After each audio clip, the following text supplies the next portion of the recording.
Success changes people, but for Patrick, it wasn't just change. It was a transformation, one you never saw coming. This success broke him.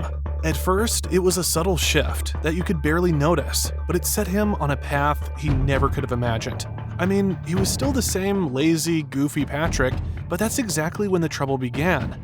In Bikini Bottom, we all think we know who Patrick is, but there was one moment, one single choice, that no one could have predicted. One decision that sent him spiraling into something darker. It was so simple, so small. One decision, nothing more. Yet, it changed everything. By the time anyone realized what was happening, Patrick had become the most dangerous man in Bikini Bottom. And by then, it was already too late. It starts with something as innocent as a magazine. But this magazine wasn't ordinary. It belonged to a man who would never share anything with anyone, let alone Patrick, especially something this exclusive. It was a fancy, high-class lifestyle magazine that doesn't belong to either SpongeBob or Patrick. It's Squidward's, as we saw in the episode Chocolate with Nuts. Gary, hey, a magazine! That's funny. I don't remember subscribing to Fancy Livin' Digest. SpongeBob finds it in his letterbox. Glossy pages filled with pictures of wealthy fish in silk robes, lounging in golden bathtubs, drinking from glasses that probably cost more than a house. SpongeBob, always eager to dream big, picks it up. Patrick, who wasn't even supposed to be awake yet, lazily glances at the pages over his friend's shoulder. And something strange happens. A thought. It barely forms in Patrick's mind, flickering like a light bulb that isn't used to being turned on. He reads the headlines, the stories about fish who made fortunes selling things, inventing businesses, building empires. But what catches his attention most is a single line in bold print. Rich people don't work. Patrick stares at it. He reads it again. At first, it seems like a passing thought, but something clicks in his brain. The words sink in, deeper than they should. His mind races, and for the first time in his life, a spark of ambition ignites. The idea feels right. Simple and perfect. He says to himself, "That's it? That's the secret? Why hadn't I thought of this before? Just sell something, get rich, and never work again? It's so simple, so obvious. It makes perfect sense. But he doesn't know it will cost him his innocence." Squidward notices them reading his magazine, and as you would expect, he gets frustrated. Squidward snatches the magazine back, his eyes narrowing with disdain. "You wouldn't understand," he sneers. "This is for smart people, not idiots who waste their days eating rocks." Patrick feels the sting of those words, the same ones that have always cut him deep. But this time, something inside him snaps. He's no longer the fool who gets laughed at. No, now he's the one who will make them all pay. This is where things start to change. In the original timeline, Patrick and SpongeBob discussed business ideas, but they failed miserably. This time, something is different, because Patrick has felt the mockery. He didn't see Squidward as a friend this time. Now, he's seeing Squidward as someone who constantly insults him, and he wants revenge now, which sparks his brain to get to work for once. Neurons fire and his brain gets turned on. He's no longer thinking about how to make friends or have fun. He's thinking about something bigger, something that could change everything. And for the first time, he's ready to make Squidward listen. He knows that Squidward desperately wants to become rich. So, Patrick thinks that the best revenge is to get successful. This time, Patrick doesn't just suddenly start discussing business ideas with SpongeBob. Instead, he gets quiet.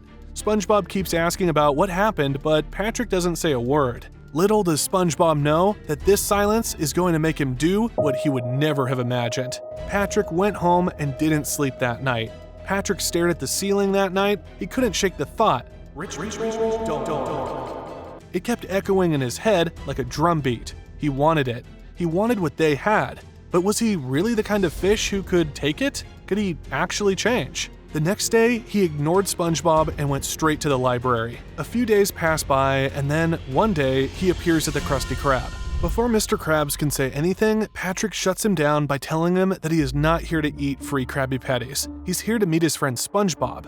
Why? Because he's realized something. His entire life, Patrick has been missing the one thing that separated him from those elite, untouchable fish. He never had a product. He slams a meaty hand onto SpongeBob's shoulder.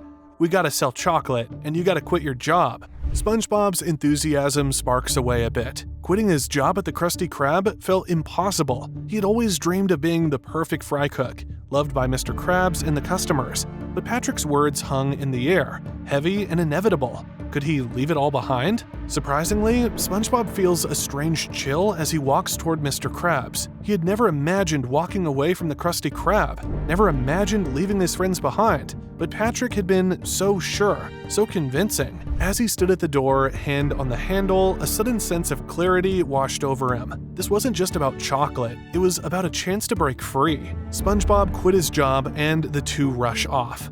Fancy living? Here we come! Completely unaware that this moment will change the fate of Bikini Bottom forever. They hit the streets with bags of chocolate bars, knocking on doors and reciting their well-rehearsed sales pitch. But in the original timeline, Patrick was useless. He forgot what they were doing mid-conversation. He screamed nonsense, he wasted every opportunity. This time, something is different. Patrick watches SpongeBob's pitch and something clicks. He realizes it's not just about the chocolate, it's about the way you make people feel. This is the key to success, and Patrick is beginning to understand it. He is smarter now, so smart that he motivated SpongeBob into quitting his job. The same job Patrick motivated him to get hired for. The first customer doesn't buy until SpongeBob calls it fancy. The fish suddenly shows interest. Patrick watches, unsure of why it worked, but it's a start. He'll copy it. This is the key to success. The secret that will turn him into a billionaire, and the same secret that will somehow destroy Bikini Bottom. At the next house, Patrick tries something different. This isn't just chocolate, he says, narrowing his eyes, his voice lowering to a whisper. This is the rarest, most luxurious chocolate in the entire ocean, aged for a century in golden treasure chests, enjoyed only by the richest fish in the world. The fish doesn't even hesitate. They buy 6 bars. Why? Because this is Bikini Bottom, and here, a few carefully chosen words can turn chocolate into status. Patrick blinks, confused. It shouldn't have worked, but it did. And just like that, something shifts inside him. A power he didn't know existed stirs. He stares at the money in his hand, then the chocolate bars, then it's SpongeBob, still blissfully unaware of the quiet storm Patrick is beginning to unleash. Patrick doesn't know it yet, but he's just stumbled upon one of the greatest business secrets of all time. People don't buy products. They buy status. They buy exclusivity. They buy the illusion of being special. So Patrick experiments. Every customer gets a different story. One is told that chocolate is a delicacy reserved for royalty. Another hears it boosts intelligence for deep-sea athletes. Some hesitate, so Patrick just stands there, smiling knowingly, radiating confidence until they get too nervous and buy anyway. And it keeps working. By the end of the day, they've made more money than SpongeBob has ever seen in his life. But here's the real twist. Patrick now gets it. He understands the mechanics of what he's doing, the psychology, the manipulation, the economic principles he's bending and breaking, and he doesn't stop. Word spreads through Bikini Bottom. The rich fish start whispering his name in hushed conversations. Have you heard of Patrick Starr's luxury chocolates, they ask? It's exclusive, only for the elite. Everyone wants in. And then it happens. The moment that seals Patrick's fate. A fish, well-dressed, polished, and exuding power, approaches. Patrick and SpongeBob have never seen him before. He scans Patrick from head to toe, eyes sharp with curiosity. "I like your style, kid," the fish says, extending a hand. "Let's talk business." And he has no idea what's coming next. Patrick leaves SpongeBob behind and steps into the sleek, polished car. The moment he walks into the fancy office of the one who introduces himself as Reginald Finley, everything shifts. He doesn't know it yet, but this is the first step toward building his empire. Reginald Finley is no small fish. He owns the most prestigious brands in the ocean: luxury restaurants, upscale clothing lines, and a chain of 5-star hotels. And now, he's got his eyes on Patrick. Patrick knows what's going to happen next, and he keeps playing along because he still wants to make Squidward regret. He attends business meetings, signs contracts, and continuously analyzes supply chains to keep the business running. The name Patrick Star Chocolates is already spreading through the wealthiest circles in Bikini Bottom, and to Finley, that's worth investing in. "You, my friend, are sitting on a gold mine," Finley tells him, sliding a contract across the table. "We take your brand, scale it up, distribute it everywhere, and make you richer than you ever imagined." Patrick stares at the contract, nodding slowly. He sees the number at the bottom, the number of zeros attached to his name, and that's all he needs to know. The deal is struck, and within weeks, Patrick Star Chocolates explodes into a full-blown industry. Factories are built, packaging is designed, every major store in Bikini Bottom stocks his chocolates, wrapped in expensive gold foil, sold at prices that only the elite can afford. It gets even more strange. Finley keeps pushing Patrick further. Why stop at chocolate? Why not expand into luxury goods? So Patrick does. But what Patrick doesn't know is that if he doesn't stop right now, even the Krusty Krab is in danger. Soon, his name is everywhere. Billboards, commercials, newspapers, and then he makes his biggest move yet. He buys property. At first, it's just a few abandoned buildings, and before anyone realizes what's happening, Patrick owns half of Bikini Bottom. The building that houses the restaurant, Patrick buys it. Mr. Krabs doesn't even see it coming. One day, a letter arrives, stamped with the Star Enterprises logo. The rent is going up, way up. For the first time in history, the Krusty Krab can't afford to stay open. Mr. Krabs tries to fight it, tries to negotiate, but the contracts are watertight. Patrick barely even knows what's happening. He just signs papers and lets his lawyers handle the rest. And then, in one final blow, the Krusty Krab closes its doors forever. The people of Bikini Bottom don't realize it yet, but this moment changes everything. Patrick is no longer just a businessman. He owns their town, and he's just getting started. But what he does to SpongeBob will shock you even more. Patrick doesn't fully realize how much his life has changed. His rock is now a sprawling mansion, and he's still mocking Squidward for old time's sake. But he's stuck in old habits, hours spent eating and occasionally forgetting things mid-sentence, just for fun. However, everywhere he goes, fish bow their heads when they see him. They whisper his name in restaurants. Reporters chase him for interviews. He doesn't have to do anything anymore. He has assistants, lawyers, accountants. They handle the work. He just has to exist. Something is shifting within Patrick. One day, SpongeBob visits his new corporate office, eager to see his best friend.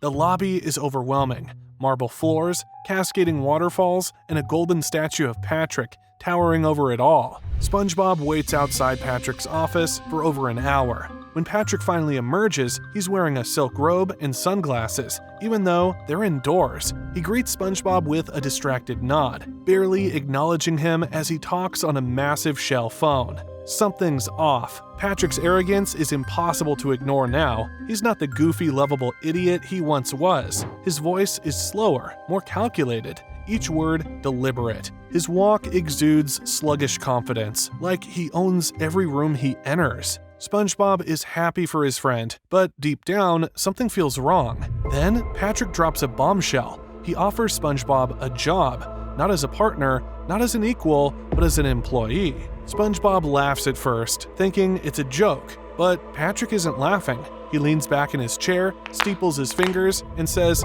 "I'll start you at minimum wage." SpongeBob's stomach twists. He realizes, for the first time, that Patrick isn't just playing businessman. He's serious. And it gets worse. Patrick starts buying out the remaining businesses in Bikini Bottom. Any shop that won't sell, he crushes them. His lawyers find loopholes, his advertisements drown out competition, and soon, every store, every restaurant, every street corner is under Star Enterprises. Even the Chum Bucket isn't safe. Plankton never stood a chance. One morning, he wakes up to find Star Security blocking the entrance. A letter slides under the door. The Chum Bucket has been bought out. Patrick doesn't even visit in person. He's too busy expanding. Soon, no one can escape him. Bikini Bottom belongs to him now, and Patrick loves it. But something is happening in the background. The fish of Bikini Bottom aren't happy. The wealthy are still on his side, but the everyday workers, the fry cooks, the cashiers, the delivery drivers, they're suffering. Everything is too expensive. The cost of living is too high. The town doesn't feel like home anymore. And in the shadows, a resistance is forming. SpongeBob watches as Bikini Bottom slowly loses its identity.